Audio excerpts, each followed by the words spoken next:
Aquiles, herdeiro de uma linhagem divina imortal, destinado a viver entre a luz da glória e a sombra da tragédia. Uma lenda forjada no calor das batalhas, marcada pela ira dos deuses e pelo toque fatal do destino. O semideus, treinado pelos centauros para alcançar o mais alto grau de grandeza e poder. Hoje, revelaremos os segredos deste ícone imortal, desvendando a história de um herói, cuja jornada entre o amor, a perda e a vingança redefine o significado de heroísmo.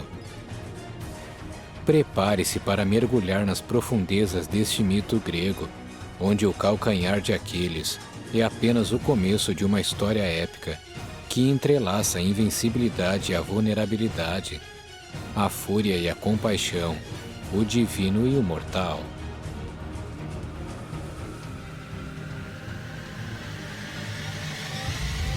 A origem da lenda. A história de Aquiles começa com uma união singular entre uma deusa do mar e um mortal. Tétis, uma nereida de beleza e poderes incomparáveis, uniu-se a Peleu, um mortal de grande valor. Dessa união, nasceu Aquiles, um herói destinado a transcender o comum e fundir o divino com o humano. O casamento de Tétis e Peleu foi uma celebração que uniu deuses imortais, um evento tão grandioso que ecoou através do Olimpo e da Terra. Este momento não apenas simbolizou a união de dois mundos, mas também preparou o terreno para eventos futuros que moldariam o curso da história, incluindo a Guerra de Troia. Envolto em profecias desde o início, Aquiles foi objeto de uma previsão que o marcava como um guerreiro maior do que o seu pai, mas cuja vida seria breve e marcada pela glória.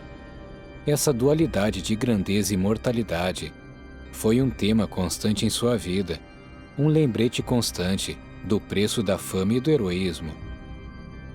O episódio mais significativo da infância de Aquiles foi o mergulho no rio Estige por sua mãe. Numa tentativa de torná-lo imortal, Tétis mergulhou Aquiles nas águas místicas, segurando-o pelo calcanhar. Esse ato deixou Aquiles invulnerável em todo o corpo, exceto no calcanhar, dando origem ao famoso termo calcanhar de Aquiles. Esse momento exemplifica a complexidade da vida de Aquiles. Embora quase imortal, ele permaneceu vinculado ao destino e às limitações humanas. Aquiles emergiu desses eventos divinos imortais, não apenas como um guerreiro, mas como um personagem cuja vida se entrelaça com os temas fundamentais da mitologia: destino, dualidade e a busca eterna pela glória. Sob a tutela dos centauros. Aquiles, desde sua tenra idade, foi forjado para ser mais do que um guerreiro. Ele estava destinado a ser uma lenda.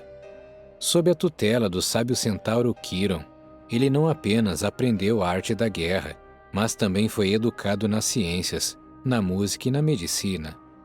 Quirón, com sua natureza gentil e conhecimento abrangente, ofereceu a Aquiles uma educação que transcendeu o comum, moldando não apenas suas habilidades físicas, mas também enriquecendo seu espírito e sua mente.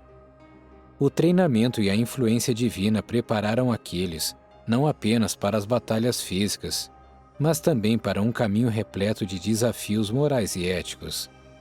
Seu caráter foi moldado tanto pelas mãos de um centauro sábio, quanto pelas águas de um rio místico, criando um herói cuja força era equilibrada por uma complexidade e profundidade raras. Aquiles emergiu dessa formação como um símbolo de excelência e tragédia, eternamente preso entre o mundo dos mortais e o dos deuses. Glória e tragédia em Troia. Aquiles, o guerreiro invencível, encontrou em Troia o cenário perfeito para sua saga. Liderando os Mirmidões, ele era uma tempestade humana no campo de batalha, onde cada golpe seu escrevia uma linha na história. Suas vitórias não eram apenas triunfos militares, elas eram lendas em formação. No coração dessa guerra, pulsava uma relação que definiria o destino de Aquiles. Sua amizade com Patroclo. Mais do que um companheiro de batalhas, Patroclo era sua sombra, sua consciência, seu elo com a humanidade. A morte de Patroclo, nas mãos de Heitor, foi o estopim que transformou a chama da ira de Aquiles em um incêndio devastador. Consumido pela vingança, ele retornou ao campo de batalha, não mais como um herói, mas como um avatar da fúria. O confronto entre Aquiles e Heitor é uma das cenas mais emblemáticas da mitologia grega. Não era apenas uma luta entre dois guerreiros, era o choque entre duas eras, duas visões de mundo. Na queda de Heitor, vemos não apenas a derrota de um príncipe troiano, mas a despedida de uma era de heroísmo e honra. A vitória de Aquiles, no entanto, veio com um preço. Seu tratamento ao corpo de Heitor ultrapassou os limites da honra, atraindo a atenção e a ira dos deuses. O último ato de Aquiles. A jornada épica de Aquiles, repleta de triunfos e desafios, culmina em um evento que reverbera como um eco sombrio de sua própria invulnerabilidade.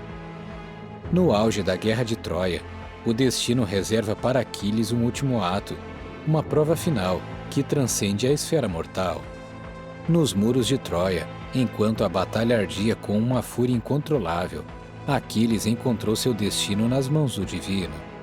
Apolo, o deus do sol e da verdade, observava do Olimpo. Em um momento crítico, sua intervenção sutil, mas decisiva, mudou o curso da história. Uma flecha disparada pelo irmão de Heitor e guiada por Apolo encontrou o único ponto vulnerável de Aquiles, seu calcanhar, marcando o fim de sua jornada terrena. Este evento não foi apenas o fechar de um capítulo na vida de um herói, foi um lembrete da influência dos deuses sobre os mortais, da fragilidade da existência humana, mesmo para alguém tão próximo da imortalidade quanto Aquiles. O final da trajetória de Aquiles é um poderoso lembrete da natureza efêmera da glória e da força, e de como, no fim, todos estão sujeitos aos caprichos do destino e à vontade dos deuses. Sua lenda, envolta em bravura e melancolia, permanece como um símbolo eterno do heroísmo, da honra e da complexidade do espírito humano. Você sabia que a Guerra de Troia também foi palco de outra traição envolvendo Zeus e Hipnos, o deus do sono e filho de Nix? Clica no vídeo que está aparecendo aí na sua tela e também na descrição e conheça essa história.